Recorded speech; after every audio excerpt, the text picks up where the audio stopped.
It's no secret, I love shoes. I probably have close to 30 pairs right now from all different price ranges. And in today's video, I want to go over 3 different shoes that are priced at $100, $400 and $1,000. And I want to see if there's any differences that I can spot in quality and whether the price is justified. And since you watch this channel, you know that I mostly buy secondhand. So all of these shoes I also bought secondhand.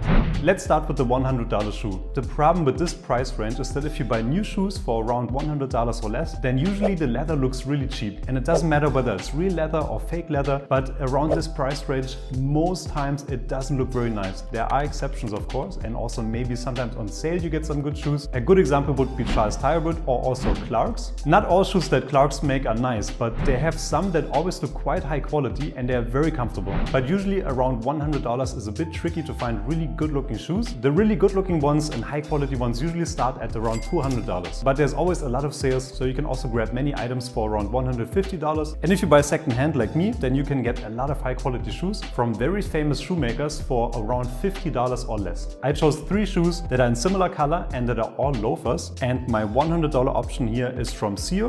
I bought it secondhand for $30. And I think for a $100 shoe, it actually looks really nice. It has a decent looking leather. Even the sole has some leather. It has a rubber sole, which can be really comfortable. I know a lot of people say that you should only buy real leather soles. But in my opinion, when it's raining, for example, or when you're doing something where you could actually easily scratch your shoes or you could slip, then I think wearing a rubber sole shoe is very nice. It's very comfortable also. And you're less likely to fall and slip when it's raining and it's snowing. Now, one thing I have to say is that if I compare the leather of these to the other two, the quality feels a lot less. So if I touch it, it's a lot softer, it's a lot thinner. But in general, it's still a nice shoe for $100. I think even the stitching, everything looks pretty decent, to be honest. Even the inside of the shoe is leather. Everything looks quite nice. And as you can see, this one was almost not worn. Maybe the guy never wore it before. But I personally also have to sell it because it's slightly too big for me. But if I try it on, it's a very comfortable shoe. It feels really good. It's great for summertime. But I think for $100, this is a really good option. The leather in this case doesn't look very cheap. It actually looks like a decent leather. Usually, like I said, around $100. Not so great. But in this case, I think pretty good shoe. And for $30 secondhand, definitely a good pick.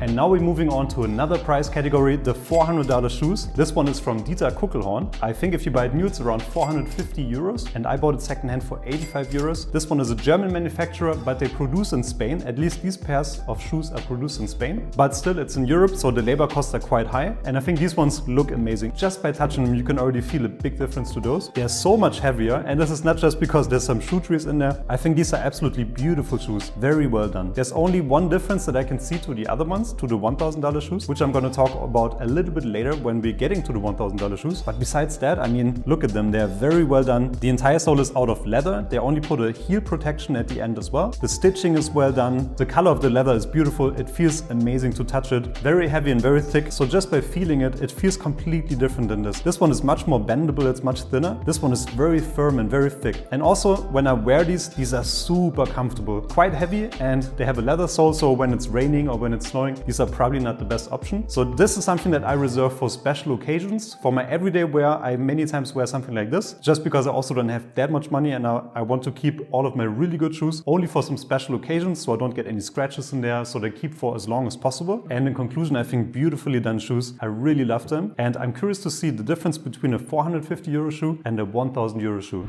Moving on, now we're at Heinrich Dinklacker, which is a German shoe manufacturer. These ones were made in Spain. These ones were made in Germany. Germany has one of the highest labor costs in the world. So of course, if you buy shoes that were made in Germany, they're going to cost a lot more money. But then also I think the leather looks a little bit nicer. It feels amazing again. It's pretty much as thick as the $400 shoes. And one thing that looks absolutely incredible is the sole of the shoes. Of course, I probably should bring this to a shoe repair in order to put some new oil on there. But I mean, look at this. This is absolutely beautiful. The quality of the sole looks a lot better than the one from Dieter Kuckelhorn. These ones, like I said, if you buy them new, they're about 1,000 euros. I spent 90 euros on them. They're very comfortable when I wear them. But like I said, I only reserve those for some special occasions. And there's a couple of things that I noticed where these ones are a little bit better produced than the ones for 450 euros. And that's basically if you look at the edges of the leather at certain parts of the shoe. I don't know if that's also the style of the shoe. This one is a Norwegian style loafer at the front. This one is a regular penny loafer. But the one thing is that the leather that you see right here it's a little bit exposed. I don't know why, maybe it's the style, like I said, the style of the shoe, but it feels a little bit rugged, and I think it would look nicer if it would have been a little bit more finished. As an example, you see it here on the 1000 euro shoes. They finished these edges in a much nicer way. It's a lot smoother, and the same is the case here. They are much better done around the edges. Here they're a little bit more rough. They're not treated as nicely, but I think both shoes are absolutely beautiful. I'm not a shoemaker, so it would be interesting to get a shoemaker's perspective on how these were made and how these differ in terms of quality. But from my perspective, it looks like these ones are definitely better done. Like I said, around the edges they're better done. The sole looks more professional, but in general, there's not that much of a difference. I mean, these ones are more than twice the price of these. I don't know if the build quality is also 200% better than these. But like I said, these ones are made in Germany, which is very expensive to do. And also maybe the leather is a high quality.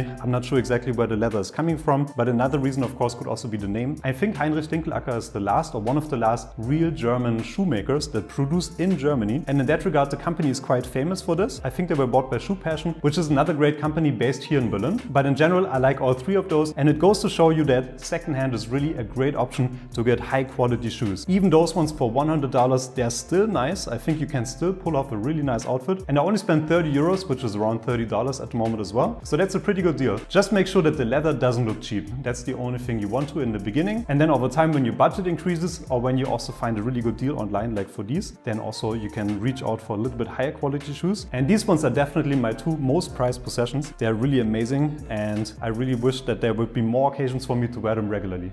I hope you enjoyed this video. Please let me know which shoe you like the most, and it would also be interesting to see where you buy your shoes and which brand you like. Let me know in the comments below. And if you enjoyed the video, please leave a like, subscribe to the channel, and see you next time.